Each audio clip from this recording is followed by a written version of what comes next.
이릉대전은 촉한의 운명을 뒤흔든 전투일 뿐만 아니라 촉한이 가진 귀중한 인재들을 잃게 만든 비극이기도 했습니다. 유비는 단순히 복수와 의리만을 위해 전쟁에 나선 것이 아니었습니다. 그는 장비와 관우를 잃은 상실감 속에서도 촉한의 미래를 생각하며 다음 세대에 물려줄 수 있는 강력한 군사적 기반을 다지고자 했습니다. 하지만 이릉대전은 그의 이러한 계획을 산산이 부숴놓았고 유비휘하의 많은 명장들이 이 전장에서 목숨을 잃었습니다. 이들의 죽음은 단순한 전력 손실을 넘어 촉한 전체의 인재풀에 치명적인 타격을 주었습니다. 유비가 제갈량에게 남긴 유언과 유업을 이어받은 제갈량은 이후 촉한을 다시 일으키기 위해 고군분투해야 했지만 그는 치열한 북벌 과정에서도 이릉대전의 상흔을 떨쳐낼 수 없었습니다. 특히 유능한 장수들이 부재한 상황에서 그는 자칫 무리한 결정을 내리거나 제한된 인재풀 속에서 생소한 인물들을 기용할 수밖에 없었습니다. 이릉대전에서 희생된 장수들은 유비의 최후와 함께 촉한의 미래를 짊어질 수 있었던 기둥과도 같은 존재들이었습니다. 만약 이들이 살아있었다면 제갈량의 북벌은 어땠을까요? 역사에 만약은 없다지만 이 장수들의 죽음은 촉한의 미래에 있어 돌이킬 수 없는 공백을 남겼습니다. 이제 이 비극적 전장에서 산화한 장수들의 이름과 그들이 남긴 이야기를 통해 이릉대전이 촉한에 남긴 깊은 상처를 되짚어 보도록 하겠습니다. 왕보는 촉한의 역사에서 비록 큰 주목을 받지 못했지만 그의 이름은 이릉대전에서 촉한의 운명과 함께 기억됩니다. 정사 삼국지와 삼국지연의 모두에서 등장하는 그는 유장의 부하로 시작해 유비에게 발탁된 인물로 익주 광안군 처연 출신입니다. 그의 인생은 짧고 굵게 기록되어 있지만 이를 통해 왕보가 촉한의 중요한 인물 중 하나였음을 알 수 있습니다. 왕보는 정사 삼국지 촉서 양의전에 기록된 인물로 본래 익주를 다스리던 유장의 서자로 활동했습니다. 유비가 익주를 평정한 후 그는 면죽현령에 임명되었으며 이후 형주로 발령되어 관우의 휘하에서 의조 종사로 활동하게 됩니다. 그는 풍모가 늠름하고 인물평가와 정치적 능력이 뛰어나 관우의 곁에서 중요한 역할을 맡았다고 전해지지만 정사에서의 기록은 그리 길지 않습니다. 왕보는 221년 유비가 이릉대전을 일으켰을 때 참전했고 이듬해 촉군이 자귀에서 육손에게 대패할 때 전사했습니다. 그의 삶과 죽음은 단순히 기록 속에서 끝나버렸지만 그의 정치적 수완과 인물평가 능력을 높이 평가한 기록으로 보아 그는 촉한에 중요한 기여를 했던 관리였음을 짐작할 수 있습니다. 삼국지연의에서는 왕보의 역할이 크게 확장됩니다. 그는 관우 휘하의 수군사마로 등장하며 형주 방어를 위한 중요한 조언자로 그려집니다. 특히 관우가 번성을 공격할 때 형주의 봉화대 설치와 함께 배신 가능성이 있는 반준 대신 다른 인물을 기용할 것을 조언했습니다. 그러나 관우는 봉화대 설치만 받아들였고 결과적으로 형주를 잃는 치명적인 결과를 낳았습니다. 이로 인해 관우는 왕보의 말을 듣지 않은 것을 후회하게 되며 왕보의 통찰력과 선견지명을 보여주는 장면으로 묘사됩니다. 관우가 맥성으로 후퇴한 이후에도 왕보는 충성을 다했습니다. 그는 관우에게 좁은 길보다는 큰 길을 통해 후퇴하라고 제안했지만 관우는 매복을 두려워하지 않고 좁은 길로 갔습니다. 왕보는 관우가 떠나는 모습을 보며 군우께서 조심하소서. 저는 성이 무너지더라도 항복하지 않을 것입니다.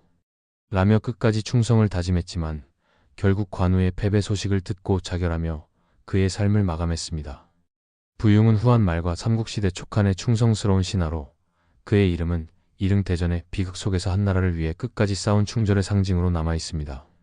그는 형주 의양군 출신으로 촉한을 위해 헌신한 장수였으며 그의 충성은 후손들에게까지 이어졌습니다. 부융은 222년 이릉대전에서 별독으로 참전하여 유비의 군대를 지휘하는 중요한 역할을 맡았습니다. 이릉대전은 촉한에게 있어 치열한 전투였으며 유비의 복수와 촉한의 미래가 걸려있던 전쟁이었습니다. 그러나 촉군은 육손의 계략에 의해 패배하며 퇴각할 수밖에 없었고 부융은 퇴각하는 군의 뒤를 맡아 적의 추격을 끊는 중책을 담당했습니다. 그는 오나라의 군대를 상대로 고군분투하며 자신의 휘하 병사들이 전원전멸하는 상황에서도 물러서지 않았습니다. 오나라 장수가 항복을 권유하자 그는 분노하며 외칩니다. 오나라의 개들아, 한나라 장군으로 항복하는 자가 어찌 있겠는가. 부융은 끝까지 싸우다 전사하였으며 그의 죽음은 촉한의 충성을 상징하는 대표적인 사건으로 기록됩니다. 그의 후손들도 이 충성을 이어받아 촉한을 위해 싸우다 전사했으며 촉나라가 멸망한 뒤에는 죄인의 자식으로 종이 되었습니다. 그러나 서진이 건국된 후 사마염이 부융과 그의 아들 부첨의 충의를 칭송하며 그들의 죄를 면해주는 조서를 내렸다고 전해집니다. 이는 부융의 충절이 얼마나 높이 평가받았는지를 보여주는 사례입니다. 삼국지연의에서는 부융이 장익과 함께 중군호위로 임명되어 이릉대전에 참전하는 모습이 더 극적으로 그려집니다. 그는 촉군의 퇴각을 돕기 위해 적군의 추격을 막는 역할을 수행하며 8면으로 포위된 절체절명의 상황에서도 끝까지 싸웠습니다. 정봉이 항복을 권유하자 부융은 정사와 마찬가지로 나는 한나라의 장수다. 어찌 오나라의 개들에게 항복하겠느냐 라고 외치며 결사적으로 저항합니다. 창을 비껴잡고 오군을 상대로 수백 차례 돌격했으나 포위망을 벗어나지 못한 채 끝내 무너졌습니다. 그는 자신의 마지막 순간에 스스로를 위로하며 탄식했다고 전해집니다. 오늘로 나도 끝이로구나. 그는 끝까지 항복하지 않고 오군 속에서 싸우다 입에서 피를 토하며 전사하였으며 그의 모습은 연희 속에서 촉한의 충절과 비장미를 상징하는 장면으로 묘사됩니다. 정기는 고대 중국 후한 말 삼국시대 촉한의 인물로 익주 파서군 낭중현 출신이며 자는 계연입니다. 그는 유장의 부하로 재직하며 강직함과 충성을 바탕으로 대의를 실천한 인물로 잘 알려져 있습니다. 정기는 유장의 휘하에서 활동하던 시절 익주를 다스리던 유장이 방해를 시켜 장로를 견제하게 하였습니다. 그러나 누군가 방해를 모함하자 유장은 그를 의심하기 시작하였고 이로 인해 방해는 불만을 품고 200년의 수만 명을 이끌고 성도를 포위하며 반란을 일으켰습니다. 당시 정기께서는 한창 연령으로 재직 중이셨습니다. 조이의 반란으로 인해 혼란에 빠진 방해는 정기님의 아들 정옥을 보내 익주에 거주하던 소수민족 병사들을 요청하였습니다. 그러나 정기께서는 방희의 요구가 다른 의도를 품고 있는 것으로 판단하시고 이를 거절하셨습니다. 그는 방희에게 군에서 부대를 소집한 것이 본래 반역하려는 것은 아니었으나 현재 상황은 다르다며 주목에 대한 충성과 절개를 저버릴 수 없다는 입장을 분명히 하셨습니다. 정기께서는 아들 정옥에게도 다음과 같이 경고하시며 대의를 강조하셨습니다. 나는 주의 은혜를 받았으므로 주목에게 충성과 절개를 다해야만 한다. 너는 군리가 되었으므로 태수를 위해 힘을 쏟아야 한다. 그러니 나 때문에 다른 마음을 품어서는 안 된다. 방희는 정기의 단호함에 분노하며 정옥의 목숨을 위협하였습니다. 그러나 정기께서는 이에 굴하지 않고 더욱 강경히 대응하셨습니다. 그는 고대 위나라 장수 악양의 사례를 들어 자신의 신념을 지키고자 하셨습니다. 과거 악양은 위나라의 장수가 되어 아들의 살로 끓인 국을 먹었는데 이는 그가 아버지의 정이 없어서가 아니라 대의를 실현하기 위해서였습니다. 지금 비록 또 내 아들의 살로 국을 끓인다고 하더라도 나는 반드시 그것을 먹을 것입니다. 정기께서 보여주신 이러한 단호함은 방희를 더욱 궁지에 몰아넣었고 결국 방희는 유장에게 사죄하며 반란은 진압되었습니다. 이 사건을 통해 유장은 정기님의 강직함과 충성심을 인정하고 그를 강양태수로 임명하였습니다. 정기는 222년 이릉대전에 참전하여 촉한의 운명을 함께했습니다. 그러나 오나라 군의 육손이 펼친 화공으로 인해 촉군은 대패했고 촉한은 심각한 타격을 입게 됩니다. 패배 후 퇴각하던 정기는 오군의 추격을 받으며 위험에 처했습니다. 이때 주위 사람들은 그에게 배를 버리고 달아나 목숨을 구하라고 권유했습니다. 하지만 정기는 이를 단호히 거절하며 말했습니다. 나는 군에 든 일의 적을 보고 달아나는 것을 익힌 바 없다. 하물며 천자를 수행하며 위험을 만났을 때임에라. 그는 배 위에서 극을 들고 끝까지 싸우며 몇몇 전선을 가라앉히는 기계를 보였습니다. 그러나 결국 적병이 대거 몰려들며 중과부적으로 전사하고 말았습니다. 그의 이러한 최후는 단순히 전사로 끝나는 것이 아니라 촉한을 위해 자신의 모든 것을 바친 충절의 상징으로 남았습니다. 정기는 강직하고 절개 있는 인품으로 칭송받았습니다. 양희의 계한 보신찬에서도 그의 강직함과 충성을 높이 평가하고 있으며 그가 남긴 이러한 정신은 그의 자식들에게도 이어졌습니다. 특히 정기가 아들 정옥에게 너랑 내가 각각 모시는 사람이 다르다고 해서 마음을 바꿔서는 안 된다고 말한 대목은 그의 강직함과 원칙을 여실히 보여줍니다. 그는 단순히 자신의 목숨을 초월한 대의를 실천하며 가족에게도 그 가치를 전했던 인물입니다. 삼국지연의에서는 정기의 이릉대전에서의 활약이 더욱 극적으로 묘사됩니다. 정기는 촉군의 징조를 읽고 유비에게 오군의 기만술에 대비할 것을 권유했으나 그의 충언은 받아들여지지 않았습니다. 결국 화공으로 인해 촉군은 대패하게 되고 정기는 전쟁 속에서 도주할 것을 권유받았으나 이를 거절하며 끝까지 싸우다 생을 마감합니다. 그는 마지막 순간 황제 유비가 한조 재흥의 꿈을 이루길 기원하며 성도를 향해 절을 올리고 자결했다고 전해집니다. 이러한 모습은 그의 충성과 절개를 극적으로 부각시키며 연희 속에서도 강렬한 인상을 남깁니다. 풍습은 삼국시대 촉한의 장수로 자는 휴원이며 형주 남군 출신입니다. 그는 유비를 따라 촉으로 들어가 촉한 건국 과정에 기여하였으며 이릉대전에서 대도독으로서 중요한 역할을 맡았습니다. 비록 이릉대전에서 전사하며 생애를 마감하였으나 그의 이름은 촉한의 역사의 한 장면을 빛내고 있습니다. 풍습은 211년 유비를 수행해 촉으로 들어간 뒤 촉한의 여러 전투에 참여하였으며 222년 이릉대전에서는 대도독으로 임명되어 촉군을 이끌었습니다. 이 전투에서 풍습은 무연에서 오반과 협력하여 오군의 이의와 유화를 격파하며 공을 세웠습니다. 그러나 윤 6월 육손이 화공을 성공시키며 오군의 총공격이 시작되었고 최전방인 효정에서 풍습이 이끄는 촉군은 패배하였습니다. 이 과정에서 풍습은 부하에게 살해당하며 비극적인 최후를 맞이하였습니다. 계안 모신찬에서는 풍습의 행적에 대해 다음과 같이 평가하였습니다. 적을 가벼이 여겨 시기를 잃고 위험을 불러일으켰으며 장남이 분투하다가 똑같이 이 패배로 목숨을 잃어 재난은 한 사람에서 생겨 커진다. 이 평가는 풍습이 승리 이후 육손군을 과소평가하며 지위상 실책을 저질렀음을 암시하고 있습니다. 이러한 실책은 촉군의 패배를 가속화하였으며 이는 이릉대전의 결과에 중대한 영향을 미쳤습니다. 풍습의 행적은 삼국지에서 비교적 간략하게 다루어져 있습니다. 이는 삼국지의 저자인 진수가 촉한의 기록을 비교적 소략하게 다룬 데에서 기인합니다. 풍습은 유비의 총애를 받아 대도독이라는 중책을 맡았을 만큼 능력을 인정받은 장수였으나 이릉대전의 패배와 함께 역사적 주목을 받지 못한 채 기록이 단절되었습니다. 특히 이릉대전은 유비가 직접 지휘한 총력전으로 유비라는 거대한 인물의 그늘 속에서 풍습과 같은 장수는 상대적으로 주목받지 못했을 가능성이 높습니다. 삼국지연의에서는 풍습의 활약이 보다 극적으로 묘사됩니다. 그는 이릉대전에서 오반과 협력하여 손안의 진체를 야습하는 데 중요한 역할을 하였으며 이 작전은 성공을 거두었습니다. 그러나 이릉성에서 손안군과 교전하던 중 육손이 지휘하는 오군의 농성전을 겪으며 지루한 전황을 타개하기 위해 유비에게 진체를 숲속으로 옮길 것을 건의하였습니다. 이 건의는 육손의 화공으로 이어져 촉군의 대패를 초래하였으며 연의에서는 풍습이 촉군의 패배를 불러온 원흉으로 묘사됩니다. 그는 장남과 함께 이릉성에서 손안과 육손의 군대에 포위당해 전사하며 생애를 마감하였습니다. 풍습은 이릉대전에서 대도독으로 활약하며 중요한 역할을 맡았으나 전황을 과소평가하는 실책으로 인해 촉군의 패배를 막지 못하였습니다. 그럼에도 불구하고 유비가 그를 대도독으로 임명했다는 점은 풍습이 촉한 내부에서 신뢰받는 장수였음을 보여줍니다.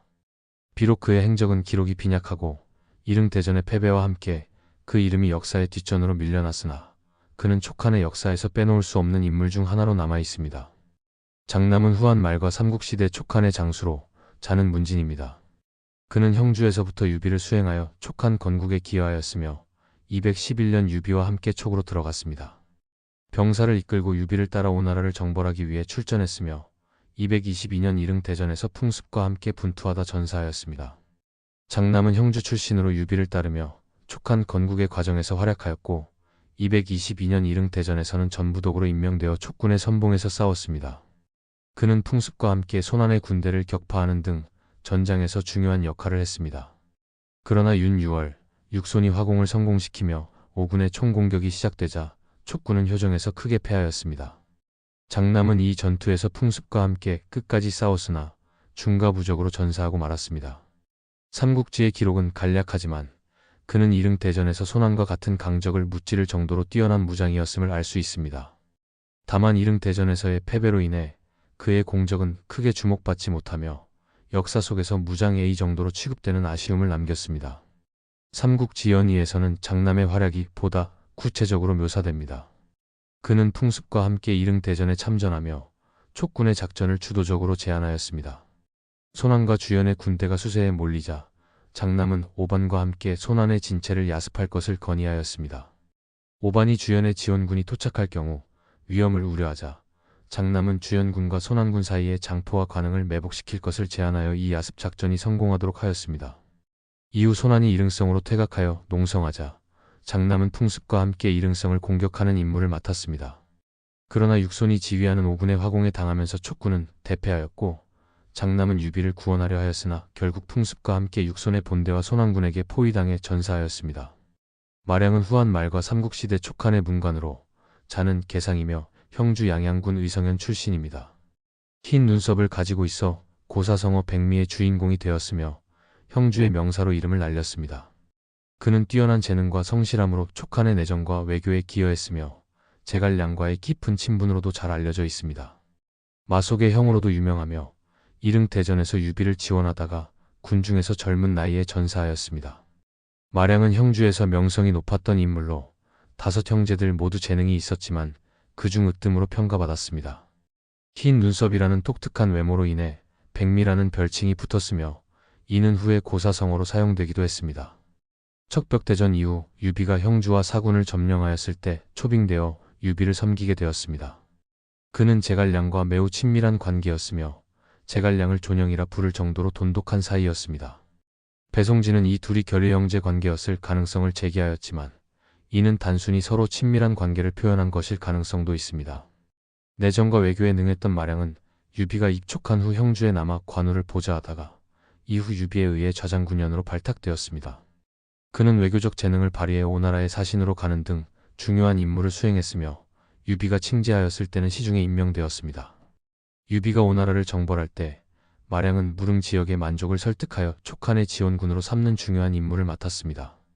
그는 무릉만을 편안하게 하고 어루만져 여러 부족을 통솔하며 이곳에 치소를 쌓아 기반을 마련했다고 기록되어 있습니다. 그러나 이릉대전에서 촉군이 육손의 화공으로 대패하자 마량은 군중에서 전사하였습니다. 당시 그의 나이는 36세로 젊은 나이에 생을 마감하였습니다. 마량의 사망 경위에 대해서는 2가지 설이 있습니다. 첫 번째는 무릉만을 공격한 손오군에 의해 사망했다는 설이며 두 번째는 무릉만이 이릉대전에서 패색이 짙어지자 손오군에 항복하기 위해 마량을 살해했다는 설입니다. 그러나 2설 모두 마량의 사망에 대한 명확한 기록이 없어 설득력이 부족하다는 평가를 받습니다. 진수는 마량에 대해 정직하고 성실하며 훌륭한 선비라고 극찬하였습니다. 또한 계안보신찬에서는 마량을 두고 선량하고 성실하다고 평가하며 형주의 우수한 인물 중 하나로 꼽았습니다. 마량은 내정과 외교에서 두드러진 재능을 보였으며 유비와 제갈량의 신임을 받아 중요한 역할을 수행했습니다. 그는 촉한의 발전에 기여한 명문가 출신의 문관으로 뛰어난 지혜와 책임감을 바탕으로 촉한의 이상을 실현하려 했습니다. 비록 이릉대전에서 촉한의 패배와 함께 생을 마감했지만 그의 성실함과 재능은 촉한 역사에서 빛나는 유산으로 남아 있습니다. 특히 그의 흰 눈썹에서 유래된 백미라는 고사성어는 오늘날까지도 재능이 뛰어난 인물을 비유하는 말로 사용되며 그의 이름을 더욱 돋보이게 하고 있습니다. 마량은 짧은 생애에도 불구하고 촉한의 역사에서 중요한 인물로 기억되며 그가 남긴 촉적은 촉한의 정신을 상징하는 하나의 본보기로 자리 잡았습니다. 삼국지연의에서 마량은 역사적 사실과는 다소 차이가 있는 모습으로 등장합니다. 그는 이적의 추천으로 유비에게 등용되었으며 형주 남부 사군 공략을 진언하며 촉한의 전략에 기여합니다. 이후 유비를 따라 익주로 가지 않고 형주에 남아 관우를 계속 보좌하는 모습으로 그려집니다. 연의에서는 마량이 관우와 함께 형주를 지키는 중요한 인물로 묘사됩니다. 관우가 화타에게 치료를 받을 때 바둑을 두는 상대로 등장하며 관우와의 친밀함과 신뢰를 보여줍니다. 또한 관우가 여몽의 기습을 받아 위기에 처했을 때 마량은 이적과 함께 성도로 달려가 원군을 요청하며 생존합니다. 이로 인해 관우가 생포 및 사망한 후에도 마량은 촉한의 관료로 계속 활동할 수 있었습니다. 연의에서는 마량이 이릉대전에서 유비의 진지 구축에 의문을 품고 조언을 구하기 위해 제갈량에게 달려가는 것으로 묘사됩니다. 이는 정사와는 달리 마량이 이릉대전에서 전사하지 않았음을 보여줍니다. 이러한 설정은 마량을 제갈량과의 연결고리로 부각시키며 그의 지혜와 충직함을 더욱 강조하려는 의도로 보입니다. 이릉대전 이후 마량은 제갈량의 북벌 및 남만 정벌 시기에 언급됩니다. 연의에서는 마량이 최근에 사망하여 마속이 소복을 입고 있다는 장면을 통해 그의 죽음을 암시합니다. 이는 마량의 죽음을 직접적으로 다루기보다는 그의 부재를 통해 촉한의 인재 손실을 강조하려는 장치로 해석됩니다. 연의 송마량은 충성스럽고 지혜로운 문관으로 그려지며 그의 활동은 주로 관우와 제갈량을 보좌하는 역할에 초점이 맞춰져 있습니다. 이적과 함께 형주 방어의 중요한 축을 담당했으며 관우가 사망한 후에도 촉한의 관료로서 살아남아 제갈량과 함께 촉한의 대업에 기여합니다. 특히 이릉대전에서 전사하지 않고 제갈량에게 조언을 구하러 갔다는 설정은 그의 생존과 더불어 촉한의 미래에 중요한 역할을 맡을 가능성을 보여줍니다. 그러나 이후 그의 죽음은 간접적으로 언급되며 촉한의 아쉬운 인재 손실로 그려집니다. 삼국지연의 송마량은 정사와 달리 이릉대전에서 죽지 않고 이후 제갈량의 정벌 시기까지 생존하며 촉한의 관료로 활동합니다. 이러한 묘사는 그의 지혜와 충성을 부각시키는 동시에 촉한의 인재가 얼마나 귀중했는지를 보여주는 상징적인 역할을 합니다. 사마가는 중국 삼국시대 촉한의 협력한 무릉만의 왕으로 이릉대전에서 유비와 함께 싸운 인물입니다. 그는 무릉 지역을 통치하던 이민족 지도자로서 유비의 요청에 따라 촉한을 도와 오나라와의 전쟁에 참여했습니다. 삼국지의 오주전, 마량전, 선주전에 따르면 유비가 오나라를 정벌하기 위해 무산과 자기에 이르렀을 때 마량을 무릉 지역으로 보내 이민족들을 설득했습니다. 마량은 관인과 부신을 주고 자기와 상을 약속하며 무릉만의 협력을 얻었습니다. 이로 인해 무릉만의 우두머리들은 인수를 받고 촉한을 돕기 위해 군사를 동원하였으며 사마가도 이에 호응해 유비의 군대와 함께 이릉대전에 참여했습니다. 그러나 이릉대전에서 육손이 화공을 통해 촉군을 대패시킨 후 오나라 군대는 반격을 감행하여 장남, 풍습, 그리고 사마가의 목을 베고 40여 곳의 진영을 격파했습니다. 사마가의 전사는 촉한과 무릉만의 연합군이 이릉대전에서 입은 커다란 손실 중 하나로 기록됩니다. 삼국지연의에서는 사마가의 외형과 활약이 더욱 극적으로 묘사됩니다. 그는 피가 쏠린 듯한 새빨간 얼굴에 푸른 눈동자를 지닌 인물로 철질력을 탈하는 독특한 무기와 활을 잘 다루는 장수로 등장합니다. 이야기 속에서 그는 마량의 권유를 받아 5만 병력을 이끌고 촉한을 도와 이릉대전에 참여하며 뛰어난 전투 능력을 발휘합니다. 특히 손권이 조조에게 장묘가 있다면 내게는 감령이 있다고 말할 정도로 오나라 최고의 맹장으로 평가받던 감령을 화살로 사살하는 장면이 연의에 추가되어 그의 용맹함을 부각시켰습니다. 그러나 이 장면은 연의에서의 창작이며 실제로 감령은 이릉대전 이전에 이미 사망한 상태였습니다. 이후 유비가 육손의 기만술에 넘어가 화공으로 패배하자 사마가는 촉군과 함께 난전에 휘말렸습니다. 그는 오나라의 추태와의 일기토에서 패배하여 전사하게 되며 연의에서는 그의 최후가 극적으로 묘사됩니다. 황권은 자는 공영으로 익주파석은 낭중현 출신입니다. 어려서부터 황권은 뛰어난 지략으로 이름을 알리며 군리가 되었고 유장은 그를 발탁해 주부로 삼았습니다. 그 무렵 유장의 또 다른 참모였던 장송이 유비를 맞아들여 장로를 토벌하자고 제안했는데 이에 대해 황권은 반대의 목소리를 냈습니다. 그는 유비를 불러들이는 것이 위험할 것이라 경고하며 말했습니다. 좌장군 유비는 이미 명성을 떨치고 있습니다. 그를 부하로 대우하면 그의 마음을 만족시키지 못할 것이고 빈객으로 대접한다면 주공의 자리는 계란을 쌓아놓은 것처럼 위태로워질 것입니다. 차라리 국경을 닫고 기다리는 것이 최선입니다. 하지만 유장은 황권의 말을 듣지 않고 유비를 영접하기로 결정했습니다. 결국 유비가 촉으로 들어오자 유장은 황권을 광안연의 현장으로 좌천시켜 내보냈습니다. 유비의 군대가 촉의 여러 군현을 공격하기 시작하자 많은 지역이 마치 그림자가 형체를 따르듯 유비에게 귀순했습니다. 그러나 황권은 끝까지 성을 지키며 유장의 항복을 지켜보았습니다. 유장이 결국 유비에게 항복하자 황권도 마침내 유비에게 귀순하였고 유비는 그를 임시로 편장군으로 임명했습니다. 유비 회하에서 황권의 활약은 눈부셨습니다. 조조가 장로를 격파하고 장로가 파중현으로 도주했을 때 황권은 이를 유비에게 보고하며 중요한 조언을 했습니다.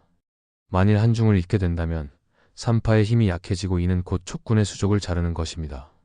황권은 장로를 영접하여 유비의 세력을 강화하려 했고 이에 유비는 황권을 후군으로 임명하며 여러 장수들을 이끌고 장로를 맞이하도록 했습니다. 그러나 장로는 이미 남정으로 돌아가 북쪽으로 조조에게 투항하고 말았습니다. 이후 유비는 한중 공방전에서 두호와 박호를 격파하고 하후연을 살해하며 한중을 점령하게 되는데 이는 모두 황권의 전략 덕분이었습니다.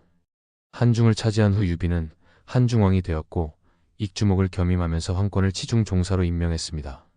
그러나 불행하게도 오나라의 배신으로 유비는 형주와 관우를 잃게 되었고 이에 분노한 유비는 황제를 자칭하며 이릉대전을 일으켰습니다.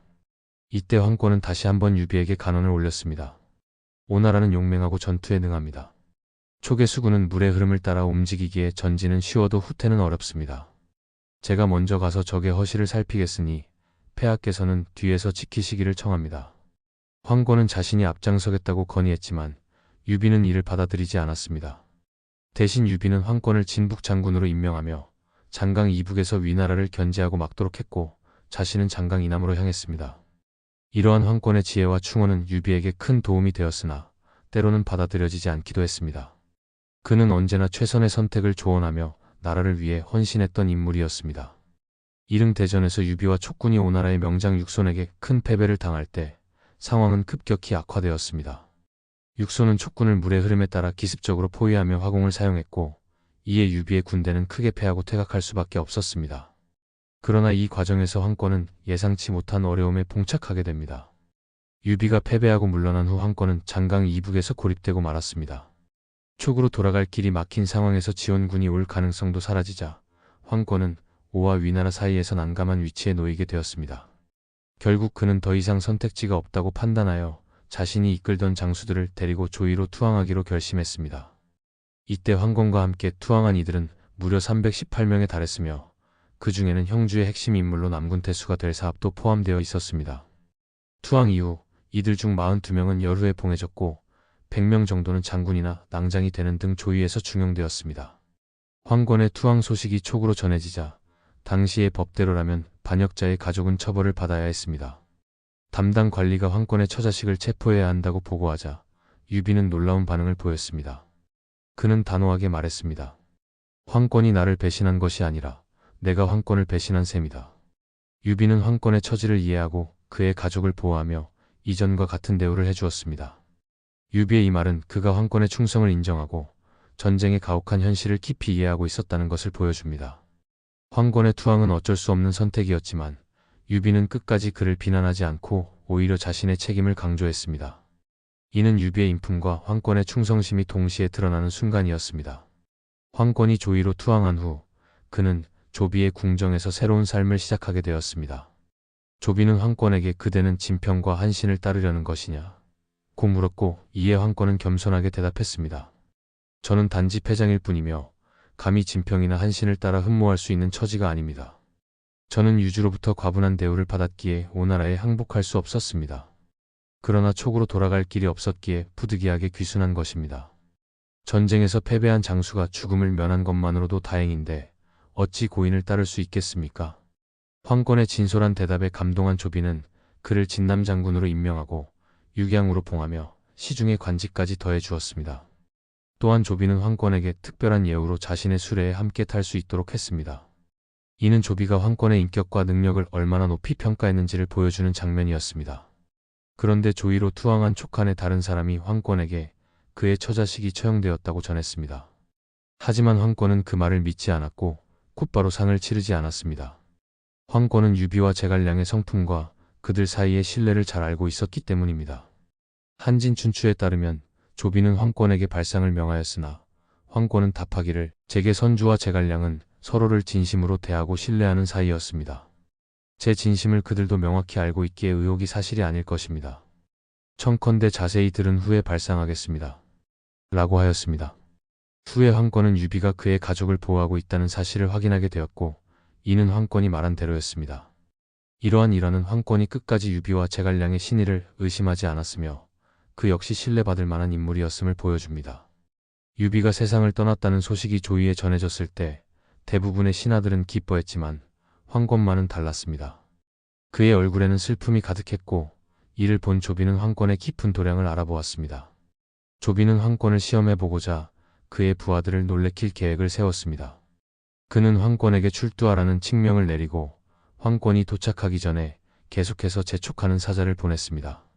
말을 탄 사자들은 질주하며 길에서 교체되었고 이 모습을 본 황권의 부하들은 모두 불안해하고 겁에 질렸습니다. 그러나 황권은 태연자약하게 행동하며 조금도 흔들리지 않았습니다. 후에 황권은 조의의 익주자사를 겸임하게 되었고 하남으로 자리를 옮기며 위나라의 중요한 역할을 맡았습니다. 조의의 대장군 사마이는 황권을 매우 중시했으며 어느 날 사마이는 그에게 물었습니다. 총나라에는 그대와 같은 사람이 얼마나 됩니까? 황권은 명공께서 저에 대한 관심이 그렇게 깊을 줄은 생각조차 못했습니다. 사마이는 황권을 높이 평가하며 제갈량에게 편지를 보냈습니다. 그는 편지에서 황권을 호방한 남자라 칭하며 그가 항상 제갈량을 칭찬하고 있으며 어떤 핑계를 찾기 위해 말하지 않는다고 전했습니다. 239년 황권은 조의에서 거기 장군과 계부의 동삼사로 승진하며 더욱 높은 자리에 올랐습니다. 촉기에 따르면 조방이 황권에게 천하 삼국이 대치하는 상황에서 어느 나라가 정통인가를 묻자 황권은 이렇게 답했습니다. 천문을 보면 정통을 판단할 수 있습니다. 이전에 화성이 심성이 되었고 조비가 붕어했을 때 오나라와 총나라의 군주에게는 아무런 일이 없었습니다. 이것이 그 증거입니다. 이후 황권은 다음에 세상을 떠났고 그에게는 경우라는 시호가 주어졌습니다. 그의 아들 황홍이 후사를 이었으나 황홍에게는 자식이 없었기 때문에 자기는 그로 인해 끊기고 말았습니다. 황권이 조의로 투항한 후 그의 아들 황숭은 촉에 남아 자신의 길을 걸어갔습니다. 황숭은 상서랑이라는 직책을 맡아 촉의 방어에 중요한 역할을 했으며 위장군 제갈첨을 수행해 등해의 침략을 막기 위해 나섰습니다. 두 사람은 부연에 도착했을 때 전진을 주저하는 제갈첨에게 황숭은 다급하게 간언했습니다. 지체하지 말고 신속히 요충지를 점거하여 적군이 평지로 진입하지 못하도록 막아야 합니다. 황숭은 여러 차례 간청했지만 제갈첨은 결정을 내리지 못했고 황숭의 간언을 받아들이지 않았습니다. 상황이 점점 긴박해지자 황숭은 안타까움에 눈물까지 흘렸습니다. 그 순간 등해가 신속하게 전진해 촉군의 방어선을 위협하기 시작했습니다. 제갈첨은 결국 황숭의 조언을 무시하고 퇴각을 선택하며 면주까지 후퇴했습니다. 이 장면은 마치 이릉대전에서 유비가 황권의 간언을 듣지 않아 패배했던 상황과 닮아 있었습니다. 제갈첨 역시 황숭의 충언을 듣지 않은 결과 전투에서 전사하고 말았습니다. 황숭은 끝까지 병사들을 독려하며 목숨을 걸고 싸웠습니다. 그는 필사의 각오로 전투에 임했고 결국 전쟁터에서 장렬하게 목숨을 잃었습니다. 황숭의 희생은 그의 아버지 황권이 끝까지 충성을 다했듯 자신도 마지막까지 촉을 위해 싸웠다는 것을 보여줍니다. 황권은 삼국지에서 매우 독특한 인물로 평가받습니다. 두 번이나 진영을 바꾸며 3명의 군주를 섬겼음에도 큰 비판을 받지 않았고 그의 충성심과 능력은 시대를 초월해 높이 평가받고 있습니다. 그가 처음 섬긴 유장휘하에서는 유비를 받아들이지 말 것을 거듭 권유하며 추군을 옳은 방향으로 이끌고자 애썼습니다. 유장이 결국 유비에게 항복하자 황권도 어쩔 수 없이 유비에게 귀순했지만 이는 추군이 항복한 후의 일이었습니다. 이후 유비가 황권을 중용하며 그의 가족을 보호했던 건 역시 황권이 자신의 책무를 다한 것을 인정했기 때문입니다. 유비는 이릉대전에서 패하고 황권의 퇴로를 막아버린 책임이 자신에게 있음을 분명히 인식하고 있었습니다. 이는 유비가 인간적인 애정을 갖고 부하들을 대했음에도 불구하고 형주 상실에 대해선 자신에게 책임이 있다고 여긴 한 사례로 남습니다. 황권은 조의에 투항한 후에도 주군에 대한 충성과 의리를 잃지 않았습니다. 그의 투항은 불가피한 상황에서 이루어진 것이었으며 유비조차 이를 이해하고 황권을 옹호할 만큼 그의 처지는 동정받을 만했습니다. 만약 황권이 제갈량의 북벌에 참여할 수 있었다면 내정과 군사 양면에서 제갈량을 완벽히 지원할 수 있었을 인물로 평가받습니다. 제갈량 사후에도 촉한을 책임질 역량이 충분했던 그였기에 황권의 부재는 촉한에게 큰 손실이었습니다. 계암보신찬에서는 황권을 진북장군으로 평가하며 그가 민첩한 두뇌와 책략으로 군사를 지휘하고 임무를 수행해 공적을 이루었으나 불우한 말년을 보내야 했음을 안타깝게 여깁니다. 황권은 난세에 태어나 충성을 다했으나 시대의 흐름에 따라 이리저리 떠돌아야 했던 불운한 인물로 그려집니다. 동진의 원갱이 지은 삼국명신서찬에서는 황권을 제갈량, 방통, 장원과 함께 촉한의 4대 명신으로 꼽습니다. 이는 그가 단순히 뛰어난 참모에 그치지 않고 촉한의 위대한 인물로서 그 이름을 남겼다는 것을 의미합니다. 난세를 살아가며 최선을 다해 주군에게 충성을 바쳤던 황권의 삶은 그의 시대를 넘어 지금까지도 귀감이 되고 있습니다. 황권의 경우 많은 이들이 가장 아쉬워하는 인물로 남아 있습니다. 이번 영상에서는 이릉대전에서 촉한이 잃은 장수들에 대해서 알아봤습니다. 영상이 도움이 되셨으면 구독과 좋아요 부탁드립니다.